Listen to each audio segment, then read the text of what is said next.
Okay, what's up, YouTube fam? I'm just waking up, and of course, I got a big day ahead of me. The big day is every day, but when I woke up, and I've been up probably for a good 30 minutes now, and it just dawned on me, and the dawning was very strong at first, but it kind of backed down a little bit because I started doing other things. But I have a lot going on in my life, but I think everybody does, and the key to it all is knowledge. Knowledge is power.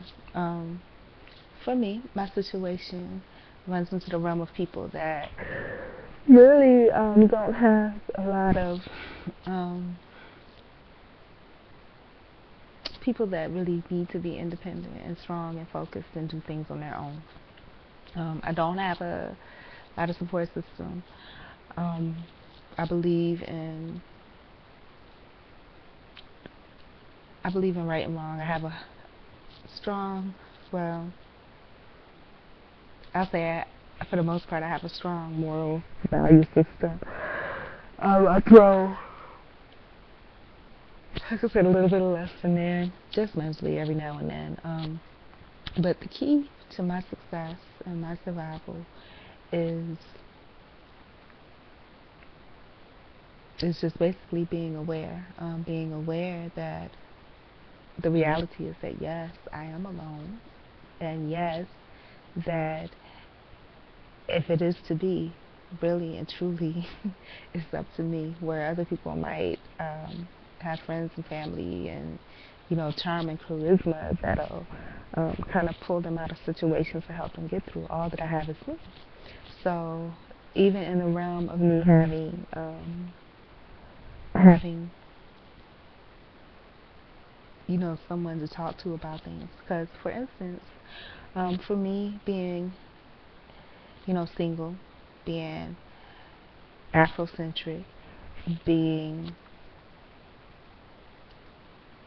having been through a traumatic experience of legal, the reality is that it's going to take a lot for me to build back up. The reality about my mother, emotional triggers, the reality about my mother is that, I may or may not see her again ever,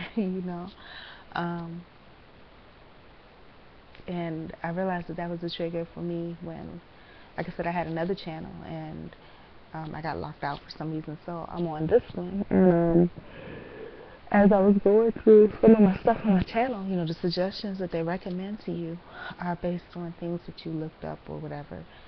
And all of my suggestions were Asian based. And, the thing about, there was a YouTube artist, I forgot what his name is, Higa or Kumba or something, Kevin Kumba or Higa, I don't remember which one, but they had one thing that I used to love when I was on this channel before about the Asian father, because I have an Asian mother, and it was just like so true. Everything that they talked about, it's like I died laughing because it was the same thing. The guy did something about things my Asian father hates about me and whatever, and it was true. I mean, the first thing that came out of his mouth was like his dad was like, they did a skit, go put on some clothes. You always walking around naked. That was cute when you were like 3, but now, and that's the same thing with me. As you can see, I still don't like clothes. I don't. And I was like that when I was little. My mom would put shoes on me. I'd take them and throw them on the ground, and I'd take off running. The same thing now. I don't like clothes. I'm natural. Like I said, nothing adulterated about it. It's just, I like being natural.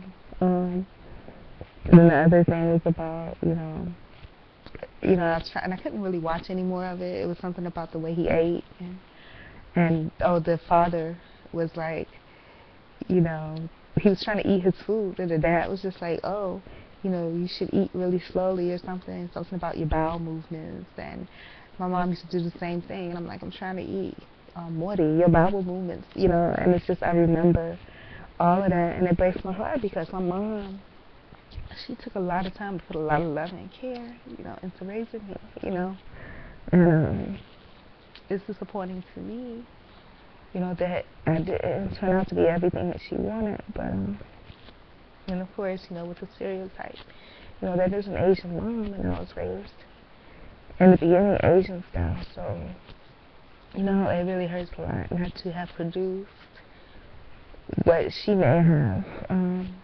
Not to kind of pick up, how you're running like a relay race. She did her best to raise me, then gave me the relay in adulthood to take it and carry on from there. But I have to admit that I didn't run the race as good as I would have liked. So that is a trigger for me, and I just have to acknowledge that. The fact is that yes, I may never see my mother, alive again, and but in the meantime, I have to, it's not over, until God says it's over. So, there's a lot that I can do with my life, and so those are things that I need to work on. The other thing is trigger family again,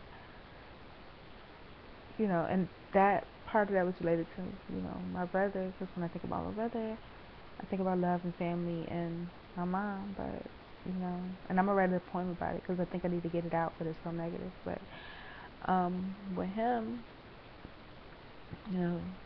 we were like 8 years apart. I was out the house by the time he was like 9, so he doesn't really know me.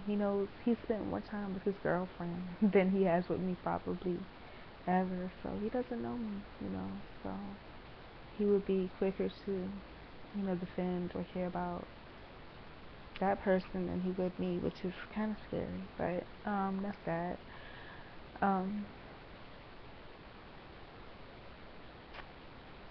The other thing that was a trigger for me, love.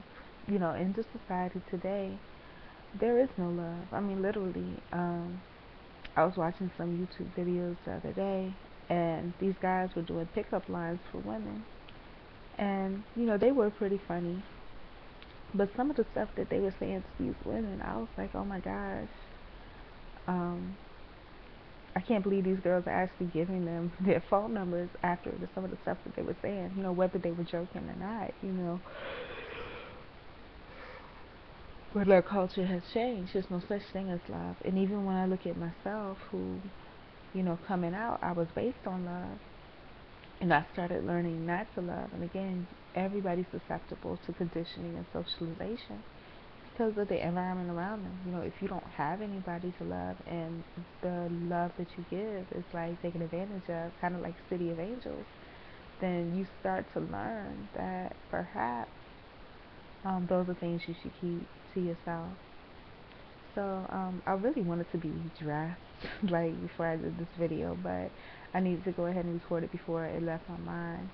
And so, and that wasn't even the main part, but I needed to get it started so that I could at least have a trail for me to follow after I shower and get dressed and things. So I wanted to send, kind of all my love out to everybody out there, because I think the world needs love. And what made me reminiscent of it is that I've been pretty quiet here lately, but every now and then when it's so funny, my mind wants to say roommate. I don't have a roommate, but it's like I read a quote unquote the channel should now be changed, name should be changed to the quote unquote efficiency.